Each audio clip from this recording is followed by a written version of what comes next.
Tu B'Av. Now, we have a tradition, a positive tradition that Rabbi Siskin mentioned, that they stopped dying in desert times on Tu B'Av.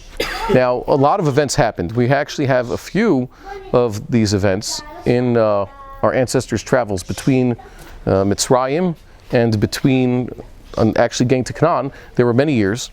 Many dates are recorded explicitly. Many events are alluded to when they happened. So it makes sense that there'd be a few days that were marked already on the calendar. But I like to focus on what is the connection between how this date was observed and what else happened on this date. That same Mishnah mentions that there are no days happier than Yom Kippur and Tu B'Av. And it says what happened? Well, I'd say Yom Kippur is the day of Slicha, Mechila, and Kapara. No, it says they'd actually have this thing that the girls would go out to the vineyards and dance, and they made shidduchim then. Obviously, not everybody was picked up on Tu B'Av, otherwise there'd be very little people left on Yom Kippur, but whatever, that's when it was happening. I like to focus on the fact that... It was Moed Bet, the Yom Kippur was like the Moed Bet. Yes, Moed Bet. Right. And obviously I would think that on one hand, on Yom Kippur it was harder to get all excited about what was going on because they are fasting already in the afternoon. It's a little to go out and dance, a little bit of a risk. But then again, the weather's also a little bit cooler by the time Yom Kippur rolls around. It's 2 months later almost in the season, so it could be easier to do that.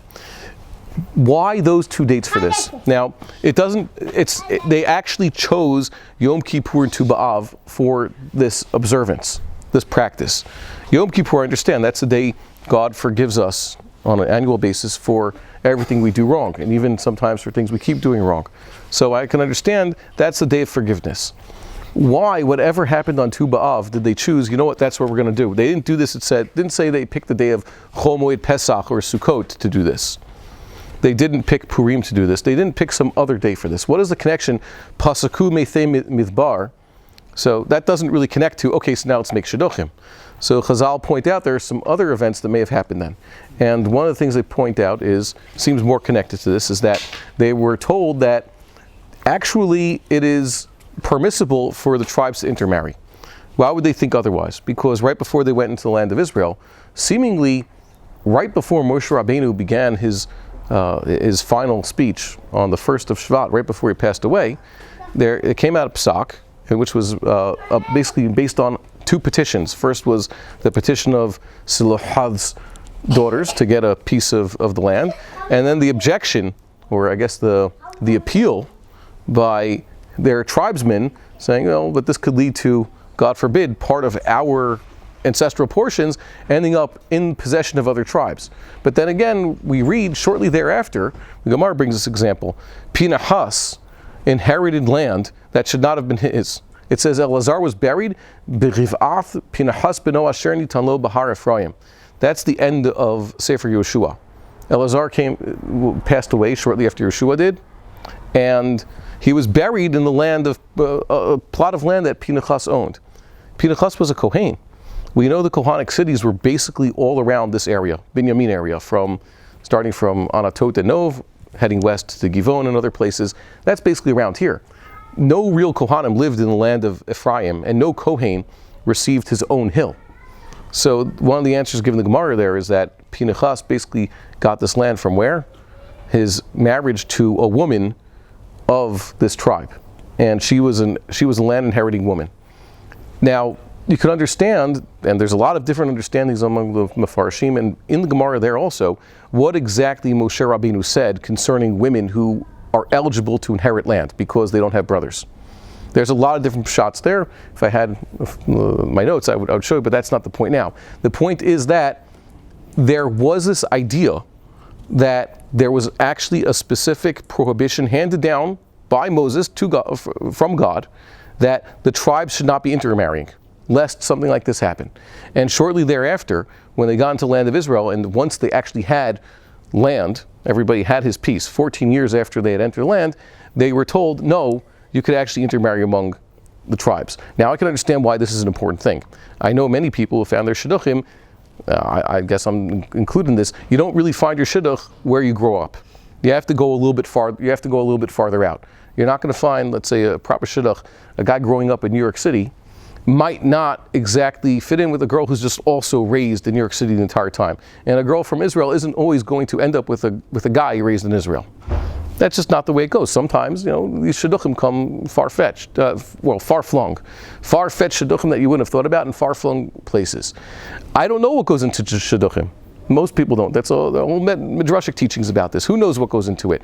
How God brings two people together.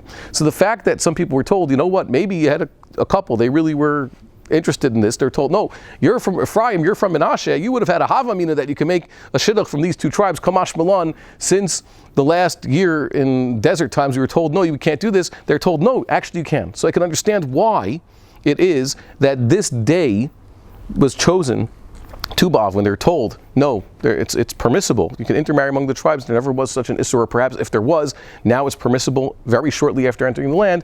I can understand why they now celebrate making shidduchim. But there's a connection to Yom Kippur also, and that is, who were the ones who were stopping the shidduchim? The Benoth of Silaf Had were happy to get the answer they got from God. We will inherit pieces of the land of Israel instead of our father, so this will stay ours. Who objected? Their own cousins. Yeah, and their uncles. Okay, who objected? It's a havdil, Romeo and Juliet. Who's objecting to the shidduch? And they're told, no, you could go along with this. It used to be this hakpada. It doesn't come from the couple itself. If you have a couple, he's from this tribe and she's from that tribe. He's a Levite and she's from any other tribe.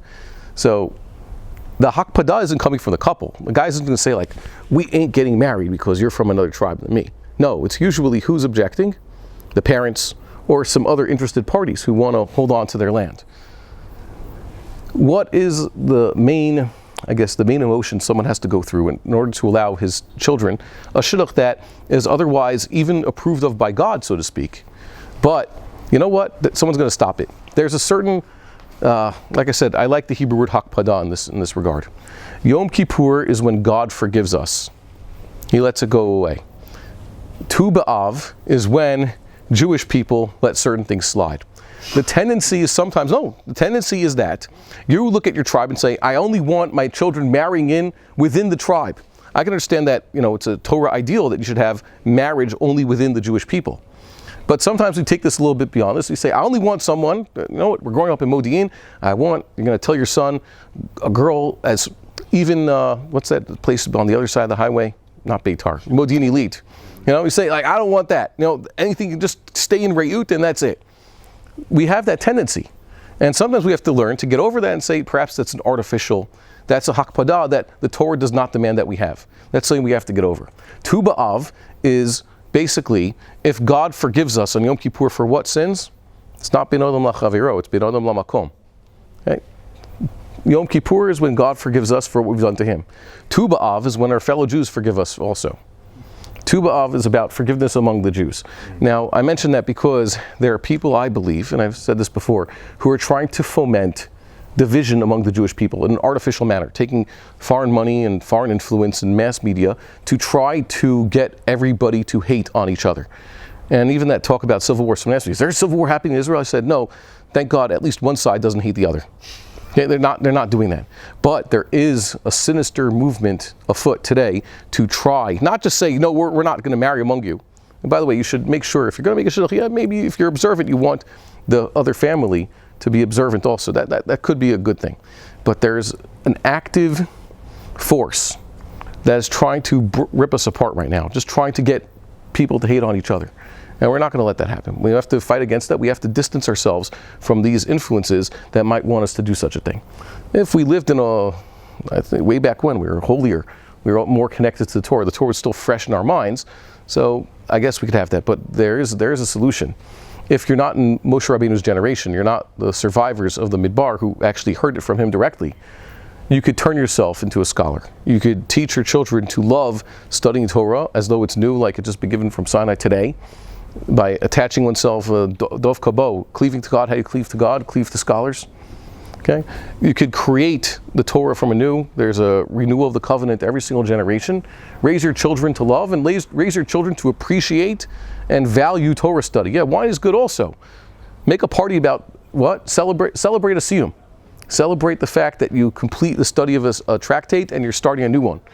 Get excited about your Torah study for your children, for the next generation, and teach them to love. That's the only optimistic side I see to this.